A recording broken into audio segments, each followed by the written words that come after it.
Saudara-saudari yang terkasih, ada satu pertanyaan yang sungguh mengusik hati saya dalam perikop Injil yang baru saja kita dengarkan.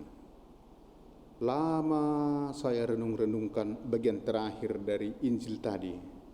Dikatakan bahwa akhirnya hamba-hamba diperintahkan oleh raja untuk mengumpulkan orang dari persimpangan-persimpangan jalan masuk ke dalam jamuan pesta.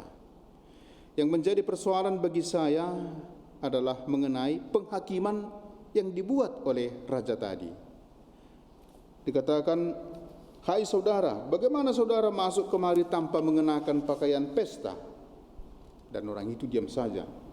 Lalu raja itu berkata kepada hamba-hambanya, "Ikatlah kaki dan tangannya dan campakkanlah orang itu ke dalam kegelapan yang paling dalam." Yang menjadi persoalan bagi saya adalah mengenai penghakiman oleh raja itu. Masa raja masih mempersoalkan seseorang itu memakai pakaian pesta atau tidak berpakaian pesta, padahal orang itu dipungut dari persimpangan-persimpangan jalan. Namanya saja dari persimpangan jalan, bagaimana mungkin memakai pakaian pesta? Apa artinya berpakaian pesta? Pertanyaan saya mungkin juga menjadi pertanyaan Anda sekalian. Sebelum menjawab pertanyaan ini, marilah sejenak merenungkan ini semua dalam konteks panggilan atau undangan Tuhan masuk dalam kerajaan Allah, kerajaan surga, ke pesta raya. Kerajaan surga itu dilukiskan dengan kesatuan dengan Allah dan ambil bagian dalam kerajaannya. Dan ini sering dilukiskan dalam kitab suci dengan sebuah pesta raya atau pesta perkawinan. Pesta merupakan kesempatan baik untuk apa? Ya, untuk bersukaria. Untuk makan dan minum bersama. Bersama siapa? Bersama tuan rumah penyelenggara pesta. Bersama undangan-undangan terhormat yang lain. Bersama kenalan. Kesempatan juga menjalin kenalan baru. Untuk bersukaria. Makan dan minum. Berbagai pengalaman suka duka. Saling meneguhkan dengan para undangan. Dan kemudian menjalin hubungan dengan mereka. Pesta bukan hanya mengenyangkan perut, tetapi kesempatan berkenalan, bercerita, saling meneguhkan, saling berbagi nomor handphone juga. Ada Facebookmu, katanya, ada WA-mu. Dengan itu dijalin komunikasi sesudah pesta itu. Tetapi yang paling penting dalam pesta adalah terjadinya relasi. Ada relasi, entah itu yang lama atau yang baru, dan terutama mempererat hubungan dengan tuan rumah pesta. Sebaliknya, tidak menghadiri pesta berarti mengabaikan, tak peduli, membuat hubungan dengan pengundang makin renggang, bahkan bisa saja terputus. Dalam perjanjian pertama, perjanjian lama, zaman keselamatan yang diidamkan oleh orang Yahudi digambarkan sebagai sebuah pesta. Inilah zaman idaman, zaman keselamatan idaman, seperti pesta. Dalam pesta itu orang mengalami kebahagiaan, mengalami sukacita, mengalami tanpa kurang apapun. Demikian kita mendengar dalam bacaan pertama, suasana kebahagiaan itu digambarkan dengan suasana pesta yang dilakukan oleh Tuhan. Dikatakan bahwa Tuhan akan menyelenggarakan perjamuan yang mewah. Suatu perjamuan dengan masakan yang berlemak. Dengan anggur tua yang benar. Jadi tingkat kemewahan pesta itu diukur dari banyaknya makanan berlemak dan tuanya anggur. Tuan rumah sendiri dalam pesta itu adalah Tuhan sendiri. Tempat pesta juga adalah kediaman Tuhan. Makanan berlemak dan anggur tua adalah gambaran kemewahan pesta pada zaman perjanjian lama.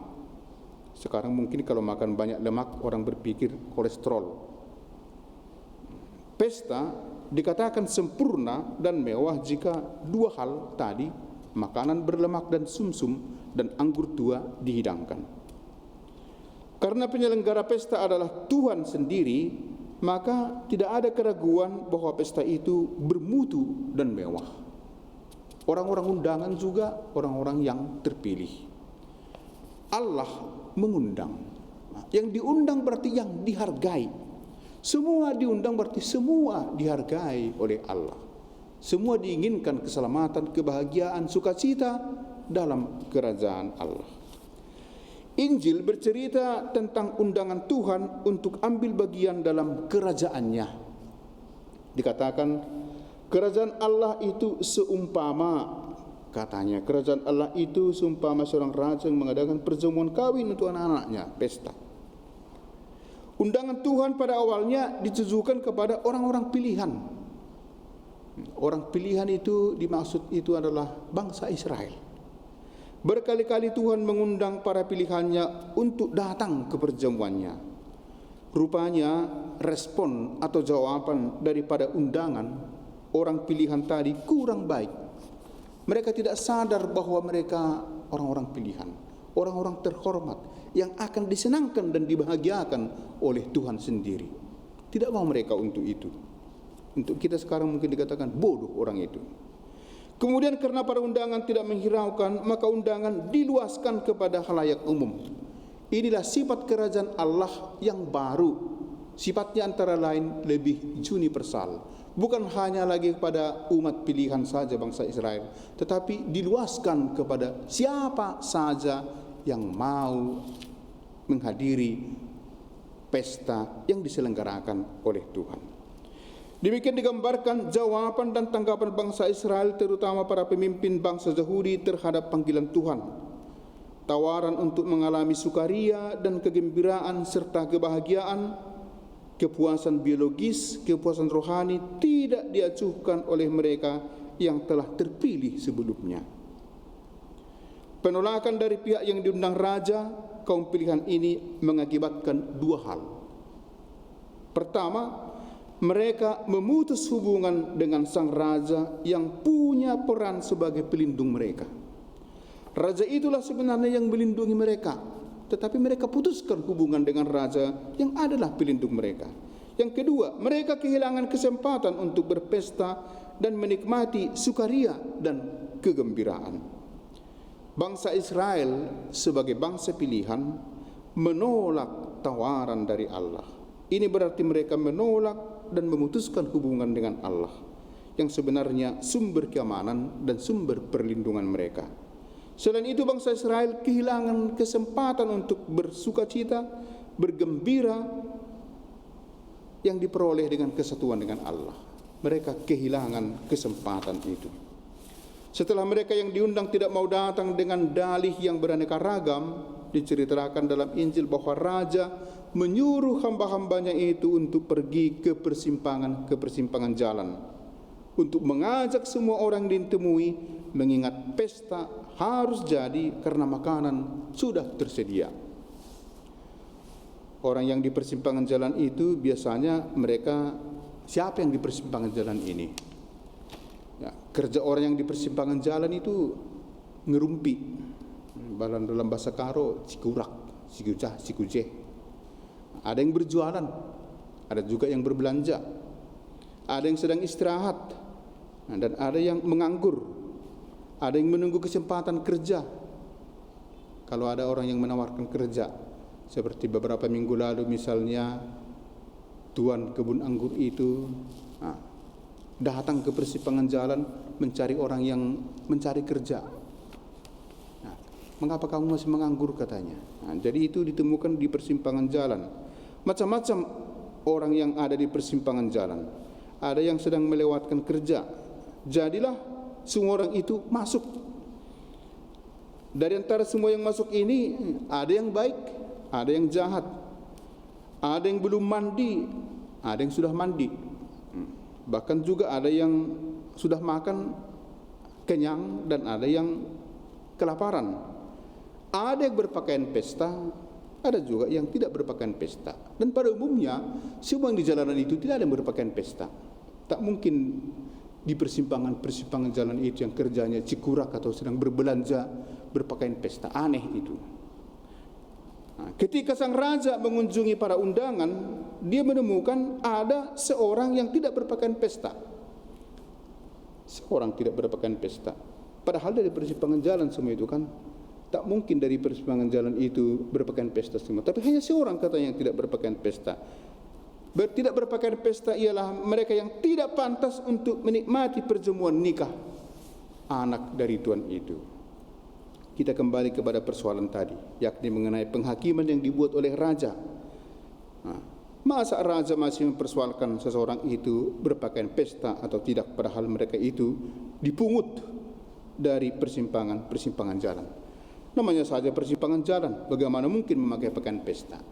Tetapi hanya satu orang saja katanya yang tidak berpakaian pesta. Saudara-saudari terkasih, perumpamaan yang kita dengarkan dalam Injil hari ini terbagi dari dua bagian. Bagian pertama mau mengetengahkan keinginan Allah untuk mengundang manusia mulai dari bangsa pilihan kepada kebahagiaan kekal. Keinginan Allah untuk keselamatan manusia mulai dari bangsa pilihan. Tetapi undangan Allah untuk membahagiakan manusia tidak ditanggapi baik oleh bangsa pilihan. Hal ini secara nyata untuk mengungkapkan sikap orang Farisi dan pemuka jemaat Yahudi yang tidak mau mengakui Yesus sebagai juru selamat. Kerajaan Allah itu diumpamakan seperti pesta, tapi kerajaan Allah itu juga hadir dalam pribadi Yesus. Kalau Yesus mengatakan bertobatlah kerajaan Allah sudah dekat, artinya berubahlah kerajaan Allah dalam diri saya, di mana saya mewartakan kasih, keadilan, damai sejahtera sudah dekat, ada dalam diri saya. Jadi menolak Yesus itu menolak kerajaan Allah. Dan itu dilakukan oleh orang Yahudi, terutama para pemimpin orang Yahudi. Bagian kedua, Allah mengundang siapa saja, orang-orang jalanan untuk ikut pesta. Yang di jalanan tadi, sifat kerajaan Allah itu diluaskan, bukan lagi hanya tertuju kepada bangsa pilihan orang Yahudi, tetapi semua orang diundang untuk ikut serta menikmati pesta yang adalah kerajaan Allah. Kerajaan surga semakin menjadi kenyataan karena dimasuki, dihuni dan dikembangkan. Kepada para pembaca diberi pesan untuk ikut membuat kehidupan yang nyata menjadi bagian dari kerajaan surga. Apa itu pakaian? Pakaian sungguh memberi bentuk kepada orang yang memakainya sehingga dapat dikenali. Status seseorang juga bisa dilihat dari pakaiannya. Dari sepatunya, sepatu TK kah atau sepatu dewasa, dari pakaiannya, pakaian jubah untuk para suster. Status sebagai seorang biarawan-biarawati itu nampak dari jubahnya. Status bangsawan nampak dari pakaiannya.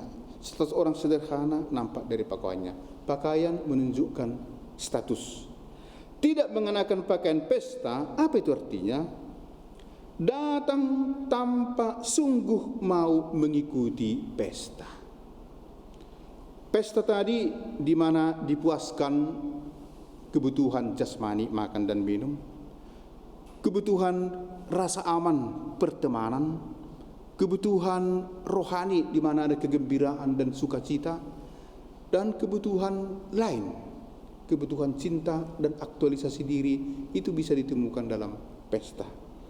Orang baru dikatakan datang ikut perjamuan pesta bila memang mau menghadiri pesta itu, bukan urusan lain. Hadir di situ untuk berpestalah, bukan ada kepentingan lain. Tidak berpakaian pesta itu berarti ada kepentingan lain.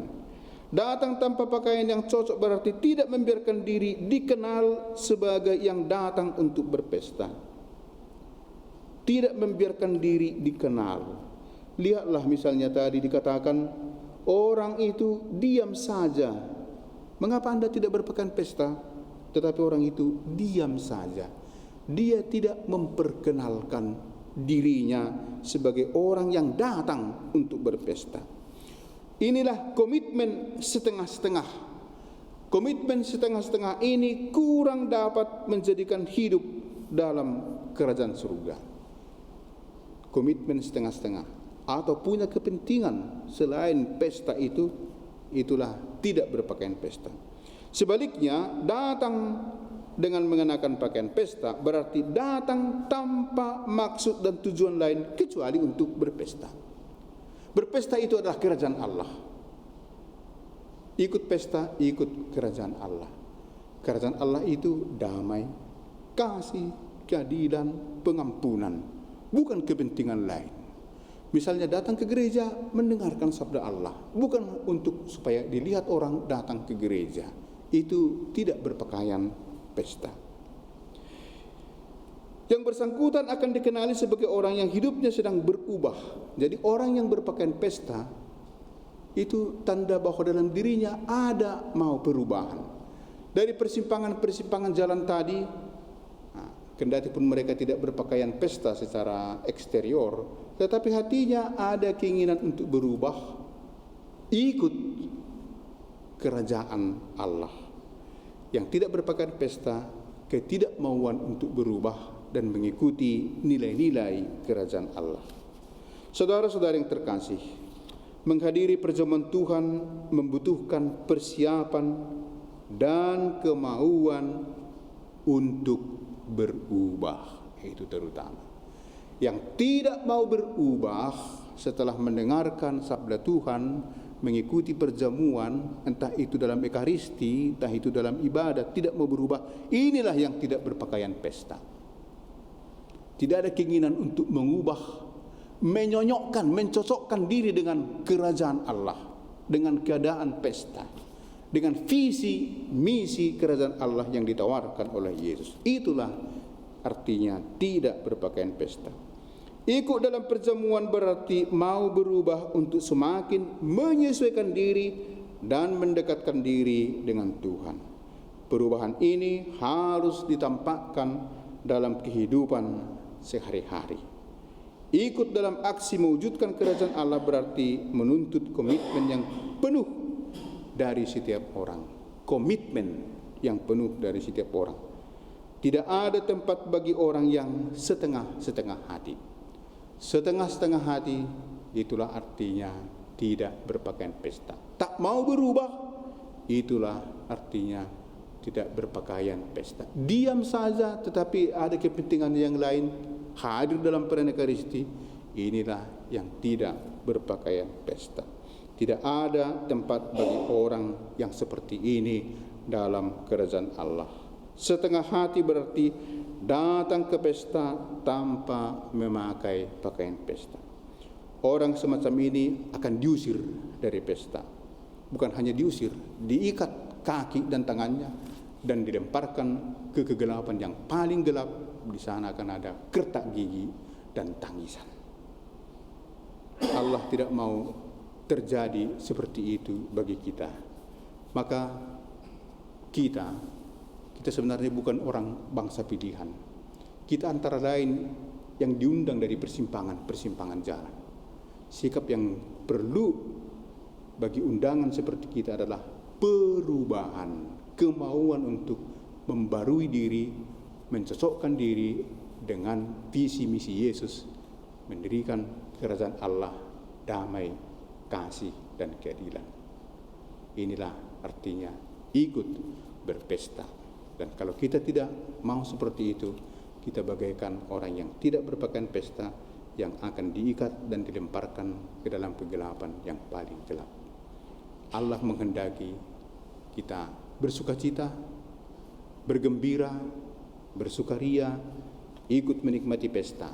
Untuk itu kita perlu berubah dan mempunyai komitmen yang kuat.